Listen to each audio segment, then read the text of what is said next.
ഒമാനെ middle ഈസ്റ്റിലെ വിമാന അറ്റകുറ്റപ്പണി കേന്ദ്രമാക്കാൻ പുതിയ പദ്ധതിയൊരുങ്ങുന്നു. മസ്കറ്റ് അന്താരാഷ്ട്ര വിമാനത്താവളത്തിലാണ് സൗകര്യമൊരുക്കുന്നത്. A380 പോലുള്ള വലിയ വിമാനങ്ങൾ ഉൾപ്പെടെ വിവിധ തരത്തിലുള്ള വിമാനങ്ങളുടെ അറ്റകുറ്റപ്പണികൾക്കായാണ് സംവിധാനം.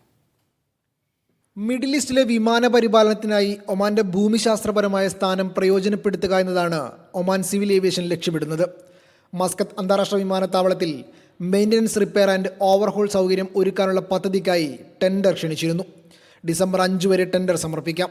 ലോകത്തിലെ ഏറ്റവും വലിയ പാസഞ്ചർ എയർലൈനായ A380 പോലുള്ള വലിയ മോഡലുകൾ ഉൾപ്പെടെ നിരവധി വിമാനങ്ങൾ കൈകാര്യം ചെയ്യാൻ കഴിയുന്ന അത്യാധുനിക കെട്ടിടങ്ങളും നൂതന ഉപകരണങ്ങളും ഈ സൗകര്യത്തിലുണ്ടായിരിക്കും. അന്താരാഷ്ട്ര വിമാന ഗതാഗതം വർദ്ധിക്കുമെന്ന് പ്രതീക്ഷിക്കുന്നതിനാൽ ആഗോള വിപണിയുടെ ആവശ്യങ്ങൾ നിറവേറ്റുക എന്നതാണ് പദ്ധതിയിലൂടെ ലക്ഷ്യമിടുന്നത്. മിഡിൽ ഈസ്റ്റിലെ വിമാന പരിപാലനത്തിനുള്ള ഒരു പ്രധാന പ്രാദേശിക കേന്ദ്രമായി ഒമാനെ ഇതിലൂടെ മാറ്റിയെടുക്കാനുമാകും. പുതിയ സൗകര്യം ആഗോള വ്യോമയാന കമ്പനികളെ ആകർഷിക്കുമെന്നും പ്രതീക്ഷിക്കുന്നുണ്ട്. Media 1, Muscat.